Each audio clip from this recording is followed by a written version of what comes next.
Assalamualaikum warahmatullahi wabarakatuh. Sampurasun, sampurasun. Wargi-wargi baraya pecinta dongeng Sunda adu di mana be ayana. Alhamdulillah kalayan kudrat ilahi robbi qodaratin maha kawasa. Urang sadayana tiasa ditepang dangu kendai sareng simkuring kang tile dina acara carita Sunda tanapi dongeng Sunda. Yaeta urang nuluykeun hanca carita nu katunda dina judul ning carita wewe kajajaden. Anu mana ieu carita teh hasil buah karya atanapi karangan Amburos ti Palihan Bandung. Kasugri kaum dangu dina jujutan hanca carita anu katunda. Pedaran kang tele kasapi kuanci dina mangsa medarkeun kayaan alam ti peuting. Nyatana ka tilu urang ronda anu mana harita parantos manggihan layona Bahijon. Kumaha tumitra lajenganana ieu carita? Sumangga langkung paos senama urang sami-sami Bandungan deui kusadayana. Kayaan alam ti peuting di lembur Cibubuay.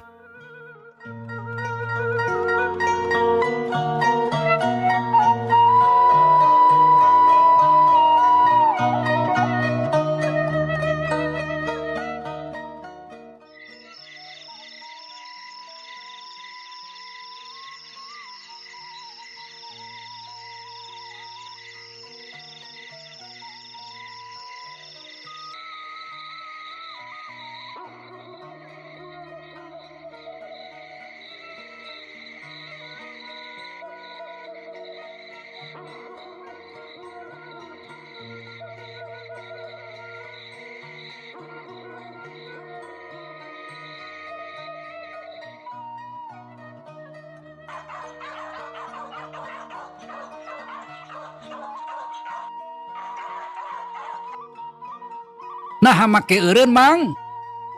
Tanya si Odoy bari melong ka Mang Endin. Kelanan, ari itu jelema atawa lain anu ngajoprak dina lemah? Mana mang? Itu tempo piraku ceka ciri. Walon Mang Endin bari nunjuk ka pelebah jalma anu keur ngajoprak. Si Odoy jeung Mang Ebon bareng ngareret barang breh tete lah nya aya jalma anu keur ngajoprak tapi teuing saha-sahana kawan tu can sidik. Ae heueuh mang. Geuning kawas jelema eta mah. Tapi sahanya jeung keur naon make ngajoprak di dinya? Da piraku ari Bahijon keur sarema sakacida teuing. Siga anu teu boga imah. Ceuk Mang Ebon bari nyorotkeun batre ka pelebah jalma anu keur ngajoprak. Ah lain Bahijon meureun. Tapi hayu urang tempo ngarahnya saha-sahana. Sarta ngarah pugu ari sidik kanyarupanya mah. Ceuk Mang Endin tuluy leumpang ti heula sarta dituturkeun ku Mang Ebon jeung si Odoy. Teu lila tiluana geus nepi barang gok barasat Mang Ebon nyorotkeun batre. Nah atuh sapada harita gorobok si Odoy ngagero bari luncat ka tukang ngajauhan. Naon eta? Ceuk si Odoy kaget. Sedengkeun Mang Endin jeung Mang Ebon duanana calawak panon molotot mencerong ka pelebah jalma anu keur ngajoprak. Anu taya liam ti Bahijon anu katempo panonna molotot baham calawak pelebah beheungna gorobong. Bajuna tembong beureum ku getih. Mang Ebon anu keur nyeklan batre awakna nepi ka ngaleper. Untung batre teu nepi ka murag. Mang Bahijon? Ceuk Mang Ebon gugup nyaksian kajadian kitu tang turewas lain di kieuna. Nya, Bah Ijon tapi nah bisa kieu. Jawab Mang Endin gemper jajantung naratug tepugu rasa. Nya sajongjongan mah duana ngaharuleng bari melong kana layon Bah Ijon. Keur kitu serog si Odoy ngadeukeutan pok ngomong. Mang, bener eta teh Bah Ijon? Tanya si Odoy bangun terpercaya kana titinggaliana. Nya kawas nama bener. Jawab Mang Ebon bari angger mencerong kana layon. Mang Endin salaku anu pangkolotna teu lila sadar kana kayaan. Astagfirullahaladzim, astagfirullahaladzim ya Allah Gusti. Geuning ieu teh Bah Ijon tapi kunaon make bisa kieu? Mang Endin istighfar bari ngusap beungeut. Karewas rada ngurangan tapi sanajan kitu jajantung angger ratu keung ningali layon anu mata kinggiapeun. Mang, udangkeun batur Mang. Takol kokol cing tarik. Nyaho gatuh jang Kodoy. Gawa takol kokol. Ceuk Mang Endin sarta teu talangke. Trok nakolan kokol bari gagaroan ngahudangkeun baturna. Ye, bacun. Harudang oi. Gancang harudang. Tanghi oi, gawat tanghi bacur.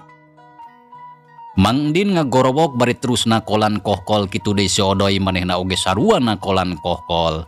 Tuluy ditihtirkeun kadengena meuni ratok patembalan. Badaya, harudang oi, kabeh harudang. Nya atuh ngadenge kitu mah tatanggana Bah Ijon anu imahna kawilang dareukeut. Sapada harita pating korejat harudang. Sareta gura-giru kalaluar ti imahna masing-masing. Torojol tilu urang lalaki datang na bari mawa pakarang lantaran ceuk pikirna aya salah sahiji imah tatanggana anu kagarongan. Nya tuluy atuh nyarampeurkeun kaburuan imah Bah Ijon. Bareng jeung kitu burudul deui ti belah kaler aya sababaraha urang jalma daratang. Samalah bari marawa obor seuneuna pating gelebur hurung luak leok ka tebak angin. Anu harita daratang beuki ngalobaan. Aya lalaki awewe kolot budak tapi aya oge awewe anu datangna bari ngelek budak. Kadenge budakna ceurik auk-aukan lantaran keur sareti braka hudangkeun. Jadi barudak pating karoceak raruaseun. Satuluyna sararea ngagimbung di buruan imahna Bah Ijon bari recok silitanya jeung baturna. Sorana gandeng tepuguh kadenge nada puguh itu ieu reang ngaromong kabeh. Tapi saenggeus ningali kana layon Bah Ijon. Anu keur ngajoprak mata kinggiapeun, awewe jeung barudak mah tuluy bae barali ka imahna sewang-sewangan. Kituna teh bari pating birigidig sieun jeung keung nyaksian layon Bah Ijon anu katempo estuning matak pikawatireun. Kasugri kaum dangu kocapkeun Nyi Sarah jeung indungna Ambu Uneh anu harita teh keur sarareti bra. Duana ngadadak pating korejat hudang samalah Nyi Sari oge anakna kabawa hudang terus rungah ringeuh da puguh kaget. Ambu Uneh geuwat kaluar dituturkeun ku Nyi Sarah jeung anakna. Breh katempo di luar teh loba jalma anu keur ngagarimbung samalah caang ku cahaya obor. Duanana tuluy sasaledek kana riungan lantaran hayang nyaho kanu keur kajadian. Baranggok ningali layon Bah Ijon. Nyi Sarah ngajerit satarikna kaget jeung reuwas anu taya papadana. Abah!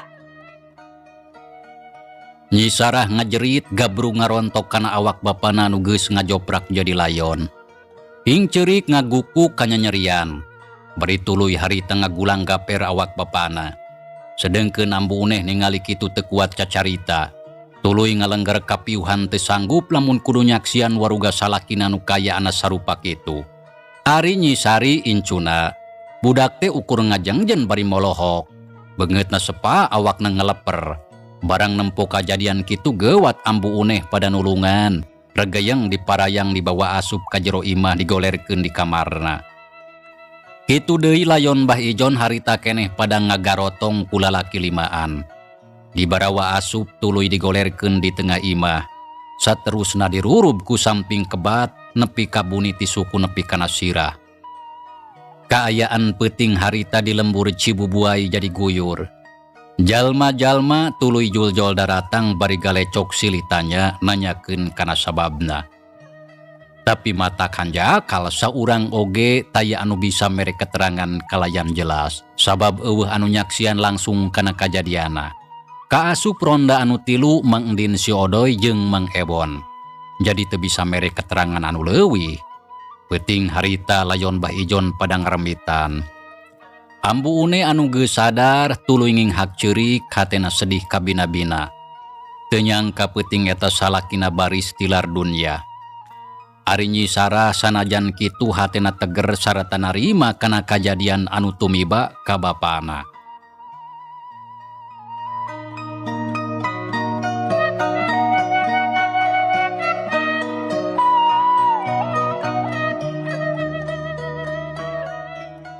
Kasugri kaum dangu kacaritakeun isukna. Brai beurang kayaan jadi caang. Ti isuk keneh di imah Bah Ijon geus loba jalma anu ngagarimbung. Samalah pakubu harita geus datang bareng jeung juru tulis desa. Lantaran geus meunang laporan ti warga masyarakat lamun aya anu maot teu kanyahoan sabab musababna. Sawareh jalma aya anu nyebutkeun maotna Bah Ijon teh alatan diroga halaku sato galak. Sabab katempo aya tapak kuntuna, tapi anu sawareh deui mah aya oge nu nyebutkeun cenah Bah Ijon maotna alatan dibinasa ku garong sarta digorok beheungna. Kitu nurutkeun sangkaan masyarakat anu aya di lembur eta. Barang jol ka imah Bah Ijon. Harita keneh pakubu langsung ningali kayaan layon. Sanggeus dititenan layon dirurup deui ku samping. Saterusna pakubu tumanya katilu urang jalma nu kabagian tugas ngaronda tadi peuting. Uguh atuh Mang Endin, Mang Ebon jeung si Odoy jajantungna meuni ratug. Masing-masing hatena deg-degan lantaran sieun katempuhan. Janten Mamang tiluan anu kabagian tugas ngaronda tadi wengi teh. Tanya pakubu bari neuteup ka Mang Endin salaku anu pangkolotna. Ditanya kitu tiluana unggek tandangan nyakeun. Sumuhun pakubu.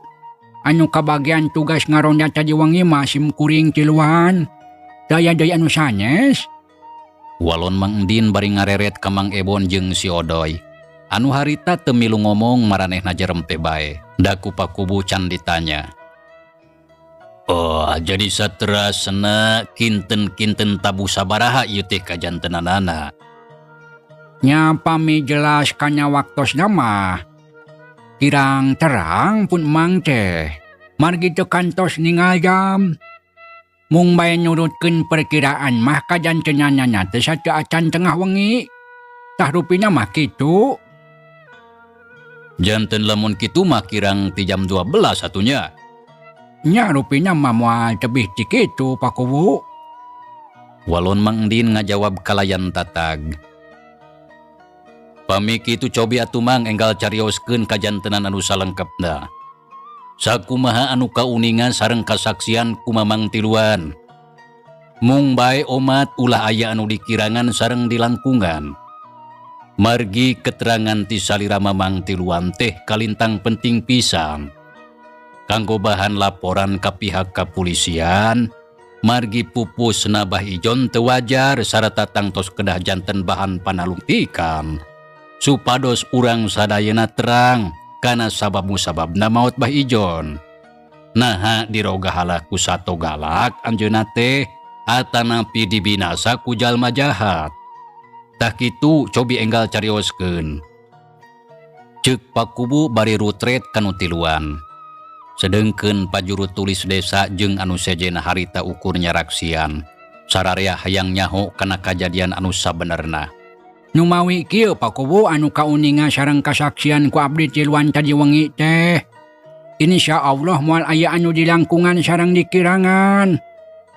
Ceuk Mang Endin nyaritana daria. Satuluy namah darak-dak harita nyaritakeun deui kajadian tadi peuting. Timimiti maranehna tiluan turun 3 ronda. Maksudna rek ngidar ngurilingan lembur sakabehna dicaritakeun taya anu kaliwat. Tah kitu pakubu kajantenan anu kasaksian ku simkuring tiluan mah. Mang Endin mungkas sakabeh caritana.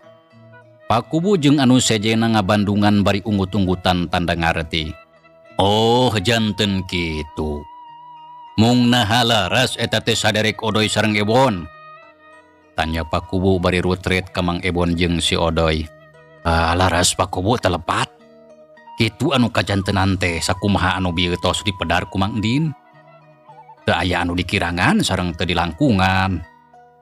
Walon Mang Ebon ngajawab kalayan tatag tur Daria.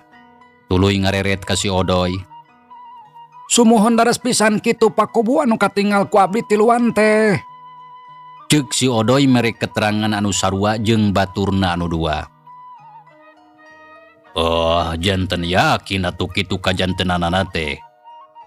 Rupina tos cekap sakitu oge keterangan ti Mamang tiluan. Nya ku abdi sapara kanca tangtos bade dijantenkeun bahan laporan ka pihak anu berwajib. Supados ieu kajantenan enggal ditalungtik. Mung bae kumaha kinten-kintenna Mamang tiluan sayogi saupami engke disuhunkeun keterangan ku pihak anu berwajib. Tanya Pak Kubu bari melong kanu tiluan. Ditanya kitu Mang Endin jeung baturna silih reret. Sedengkeun hatena deg-degan rada hariwang inggis maranehna anu jadi katempuhan.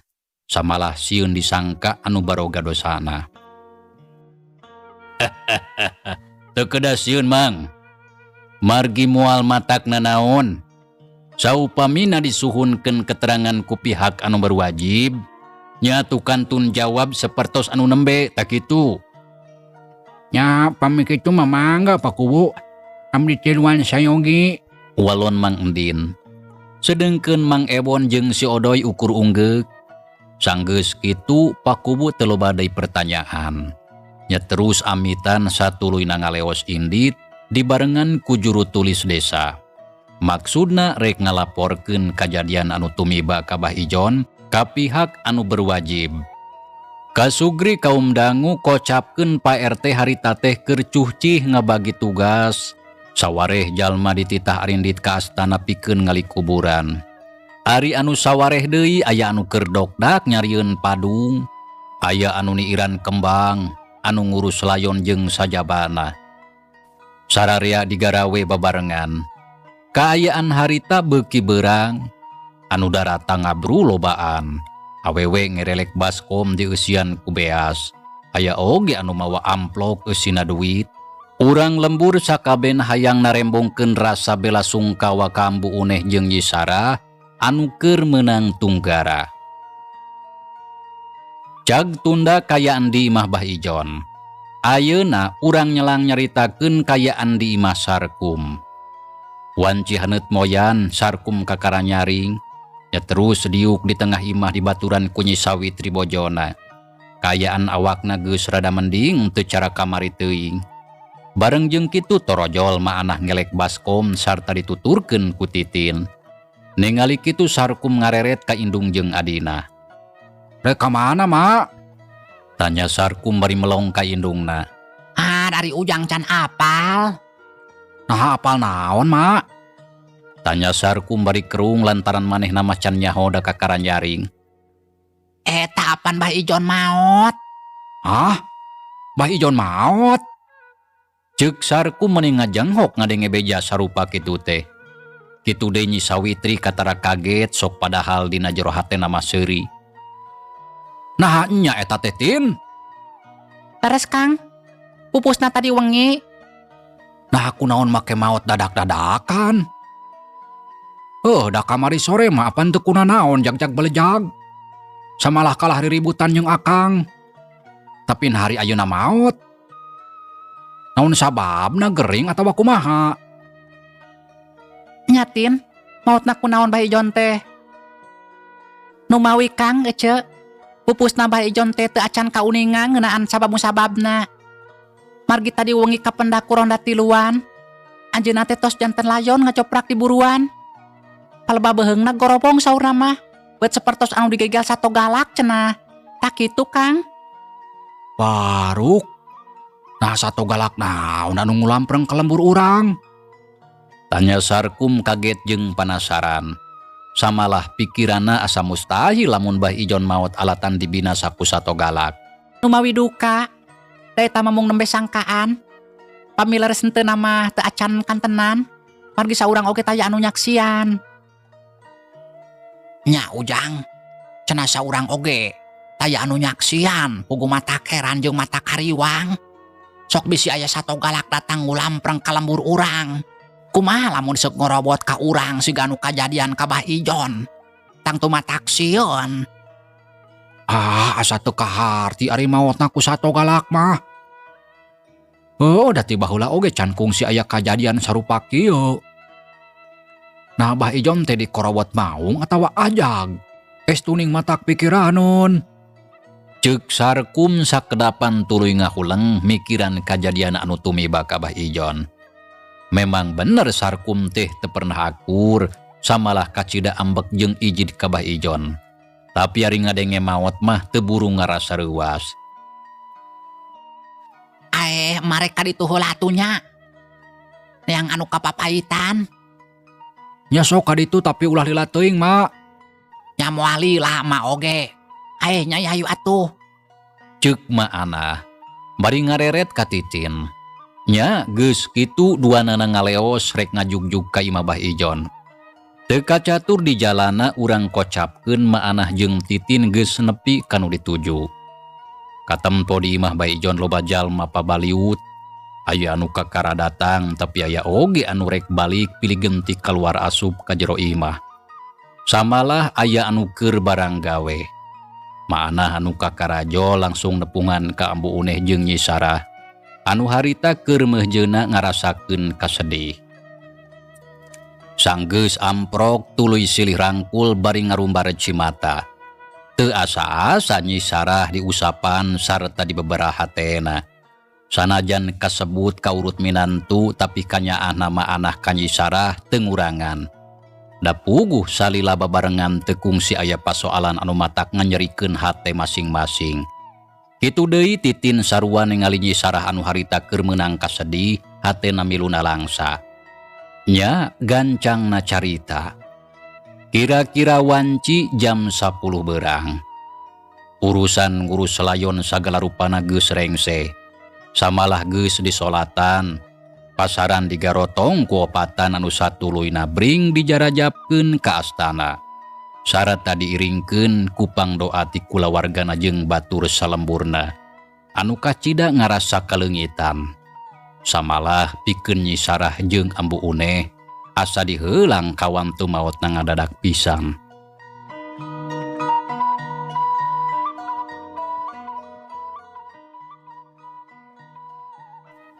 Sadatangna ka astana, layon Bah Ijon langsung dikurebkeun sakumaha mistina nurutkeun kabiasaan didinya.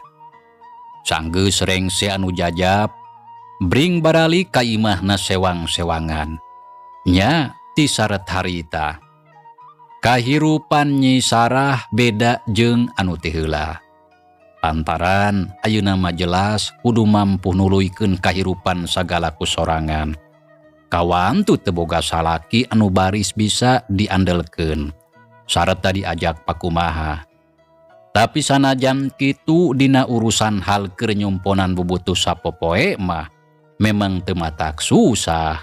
Sabab Bah Ijon anu jadi bapana ninggalkeun harta banda anu cukup loba. Sawah aya kana 3 gunduk, kebon 2 hektar, balong, can ingon-ingon ngan ukur tinggal bisa ngokolakeuna. Waktu teu karasa 2 minggu geus kaliwat. Tapi ngeunaan maotna Bah Ijon masih keneh jadi bukur catur urang lembur. Sabab nepi ka mangsa harita can keneh kanyahoan anu jadi lantarana. Sakabehna tuning poek eueuh tanda-tanda anu nyurigakeun. Lila kulila antukna mah jep teu kadenge deui caritana.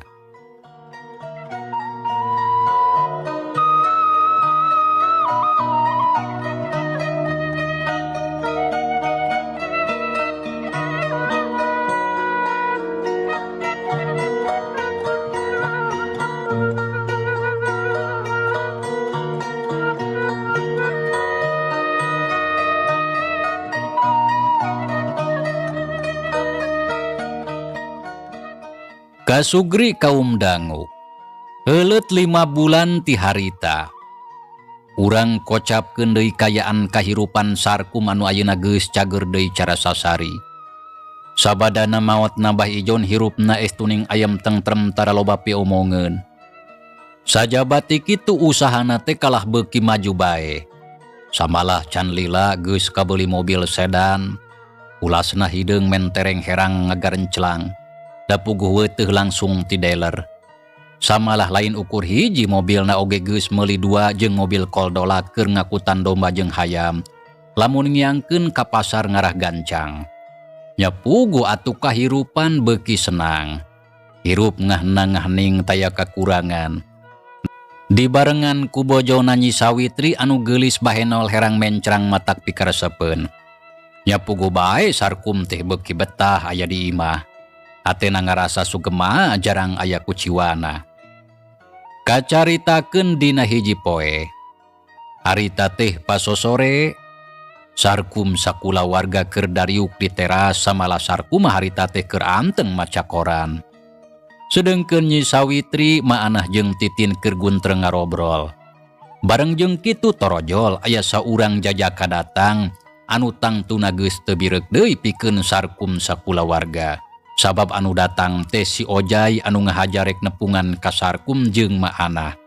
Lantaran boga keperluan anu kudu ditepikeun.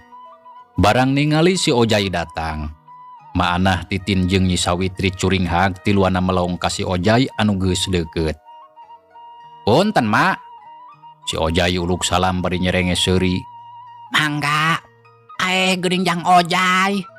Walon maanah ngabagiakeun kanu kakara datang kalayan somea. Sumuhun, Mak. Walon si Ojai solongkrong ngajak sasalaman di papai. Nya tuluy atuh gupga pada nampanan. Panungtung ngajak sasalaman ka Sarkum, samemeh nampanan harita Sarkum nunda heula koran sok ditunda luhur meja. Kumaha daramang sadayana? Alhamdulillah cagur Mama Ujang. Kumaha pami Akang? Cagur Akang oge dina mangsa ayeuna mah. Cindekna sakula warga keur teu kurang nanaon. Tapi kumari Ujang? Tanya Sarkum malik tumanya bari melong ka si Ojai. Alhamdulillah abdi oge Kang. Oh nya syukur atuh. Ae sok diuk atuh kadinya. Ceuk Sarkum nita diuk ka si Ojai bari nunjuk kana kursi anu masih kosong. Nuhun Kang. Walon si Ojai tuluy gek diuk dina kursi ngariung jeung anu boga imah. Nyokot cai atuh Nyai jeung lalauna kursi mah. Ceuk maanah bari ngareret ka Titin. Teu kedah Mak.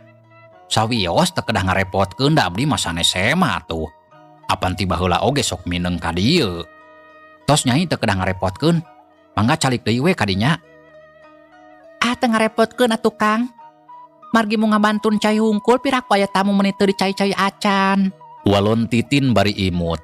Paromana katara marah mai bangun bunga ningali si Ojai datang ka imahna teh. Lantaran geus nyaho kana pamaksudana.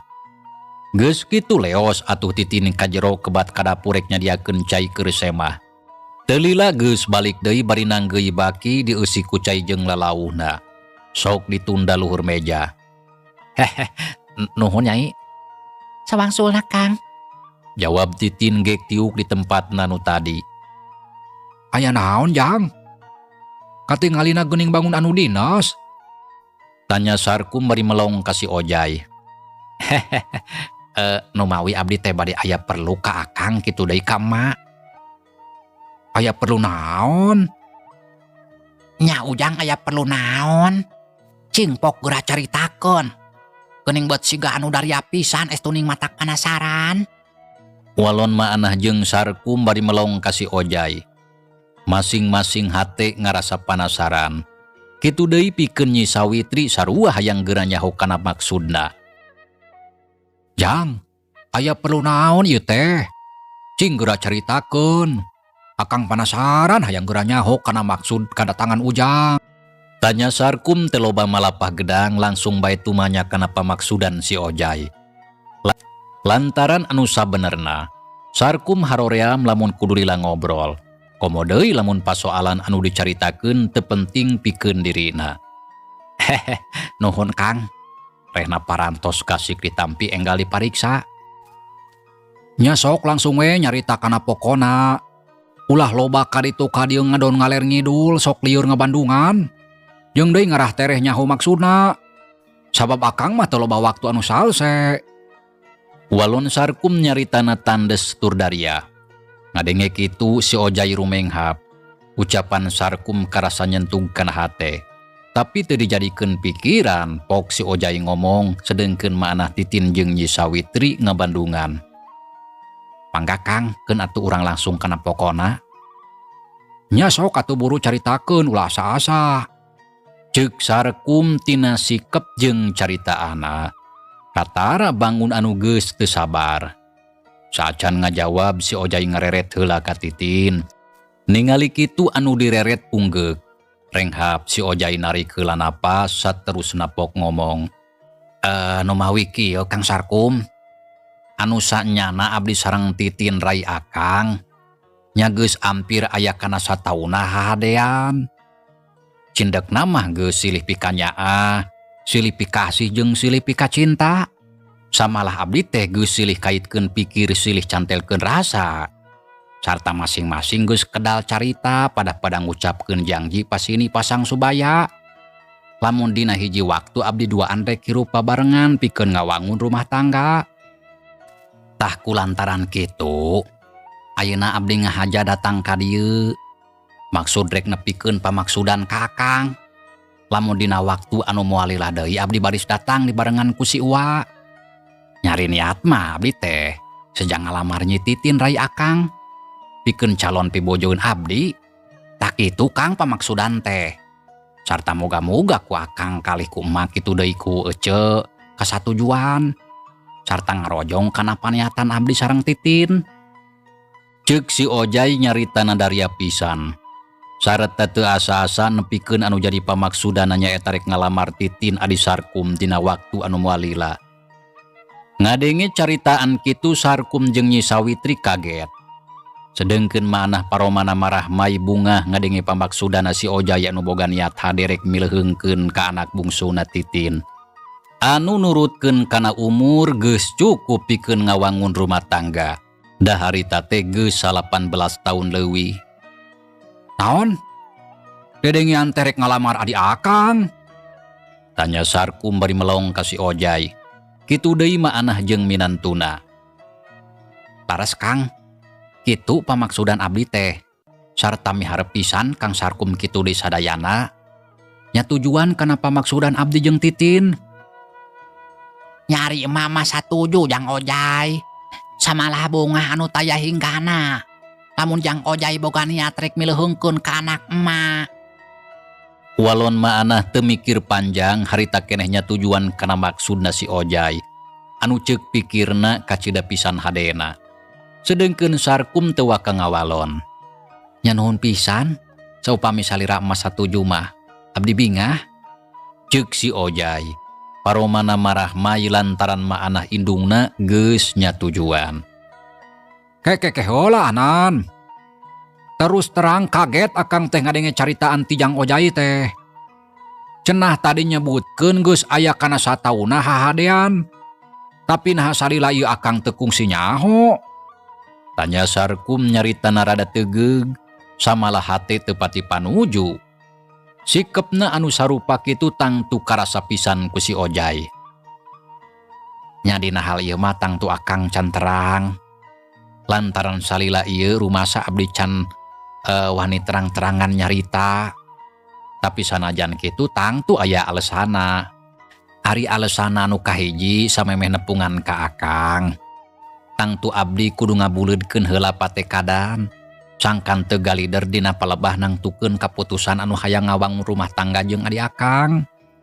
Alasan anu kadua, saacana nepikeun pamaksudan ka akang, abdi salaku lalaki kudu siap heula sagala rupana. Lantaran pasti Kang Sarkum salaku anu jadi lanceukna bakal tumanya kumaha kasiapan abdi lamun hayang miharep ka Titin adi akang.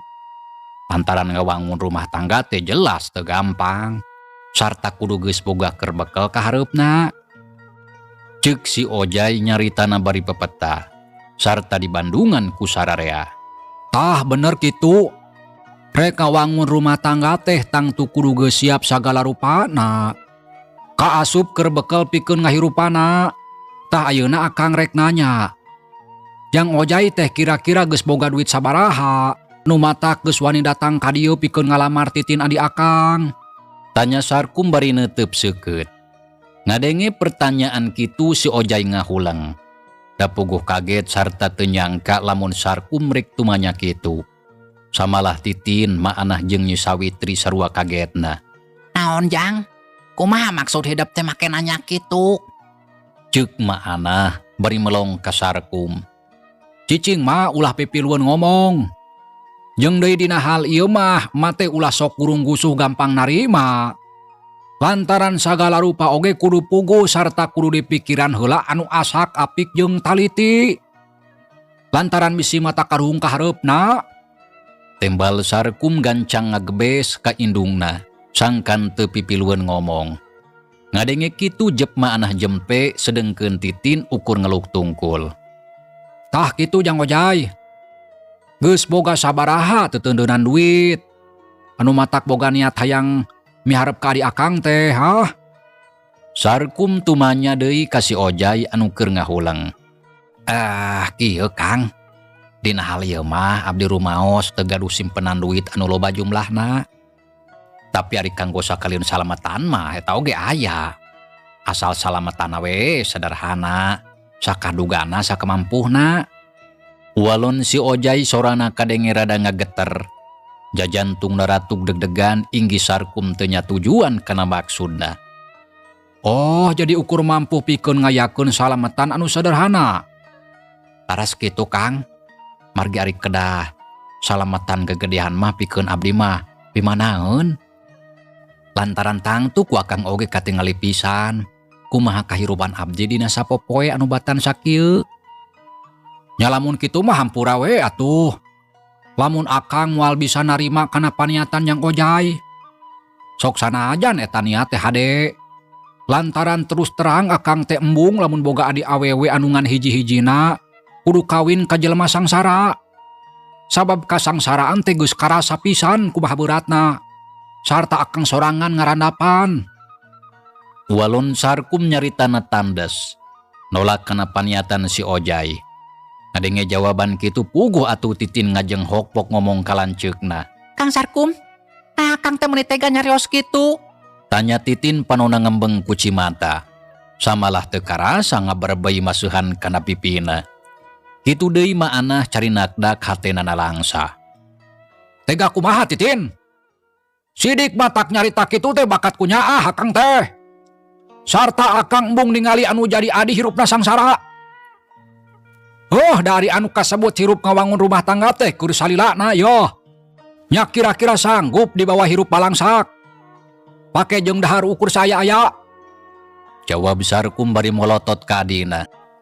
Tapi Kang, abdi jeung Kang Ojai teh geus silih pika cinta. Sarta abdi oge sanggup pikeun ngajalankeun kahirupan sok sanajan aya dina kayaan kumaha bae. Asal salilana bisa babarengan. Pikeun diri abdi harta banda teu jadi ukuran kana kabagjaan. Tak kitu Kang.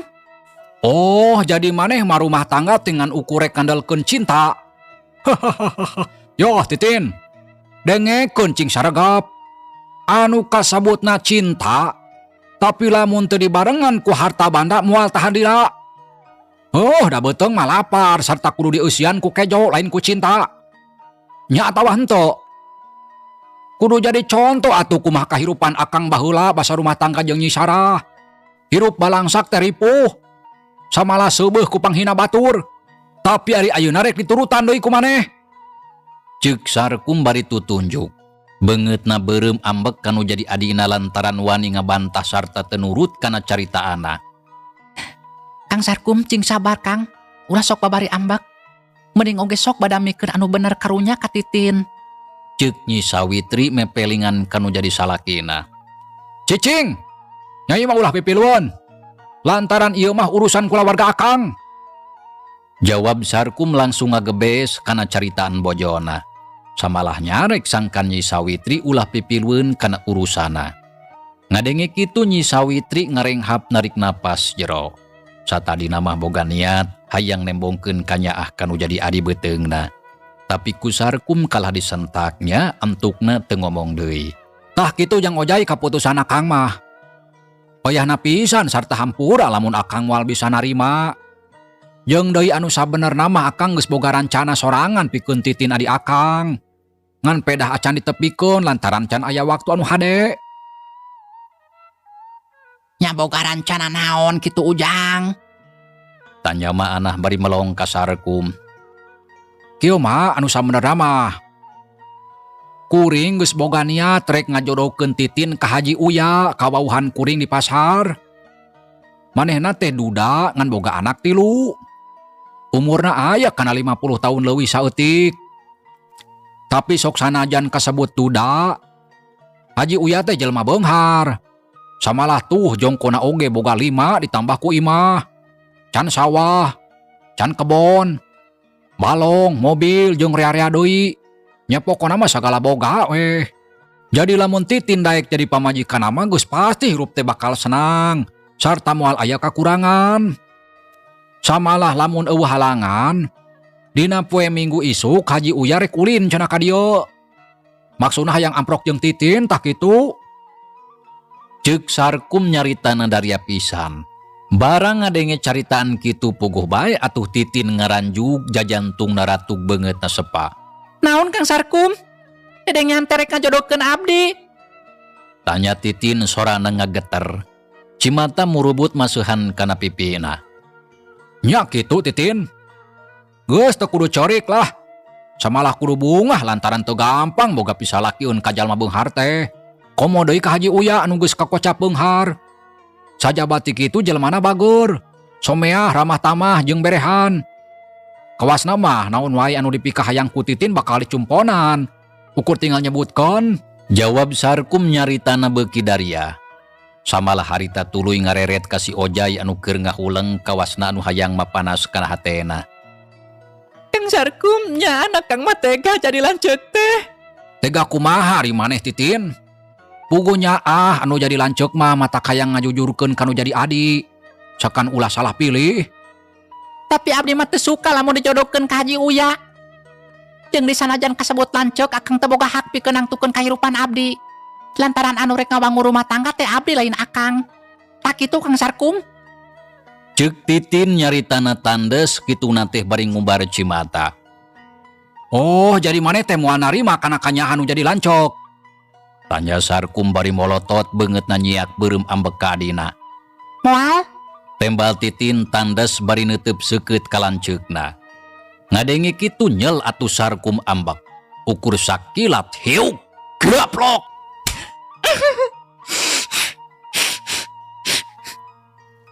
Titin ngoceak da puguh reuwas jeung nyeri. Tapak ramu ngagaralang dina pipina sedengkeun mana si Ojai reuwas ningali kitu teh. Rek tah rasakeun sia wani ngabantak kanu jadi lancok mah. Ceuk Sarkum bari molotot ka adina. Ujang Sarkum nanaonan ieu teh make wani kitu petak anu jadi adi. Ceuk ma Anah bari reumbai cimata. Ate banget teu panuju kana tindakan anakna nu geus wani main kasar kanu jadi adi. Kun wae ngarah karasaeun mak. Bongan kanu jadi lanceuk wani nyarita ti popolotot samalah wani ngabantah sagala. Ulah kitu Ujang, ulah wani nyiksa ka Titin. Lantaran lamun Ujang wani-wani nyiksa ka manehna eta ngandung hartieun Ujang geus nyiksa kana hate emak. Sarta teu ngajenan kanu jadi kolot. Ceuk ma Anah bari ceurik hatena karasa nyeri jeung peurih. Sedengkeun Titin geus teu wasa cacarita deui. Jung nangtung tina diukna dereg-deg lumpat sup ka kamar. Geblug ngabebeutkeun maneh kana kasur satuluyna hing ceurik ngagukuk bakat ku sedih. Nyaksian kajadian kitu ma Anah cengkat. Terus ngaleos rek nempot Titin anakna nu keur ceurik di kamar. Sarkum rumenghap narik napas jero ret ka si Ojai. Tah kitu Jang kaputusan akang teh. Jadi geus teu kudu miharep ka Titin adi akang. Lantaran rek dikawinkeun kanu beunghar. Tah ayeuna mah jigera balik. Sarta teu kudu lila-lila aya di dieu. Ceuk Sarkum ngusir ka si Ojai anu harita keur diuk bari ngahulang. Teu kudu ngusir Kang lantaran ayeuna keneh kuring rek balik. Lantaran kuring oge teh hayang lila-lila aya di dieu teu betah. Mitra. Dar atuh makarek dikawinkeun jeung aki-aki nya. Gusti nu agung pohara si sarkumah. Cing atulah ka aki-aki najan beunghar oge nya. Mitra cag ieu carita urang tunda heula, insyaallah kin urang lajengkeun deui. Hatur nuhun kana naon rupi paratosana wilujeng kantun. Wassalamualaikum warahmatullahi wabarakatuh.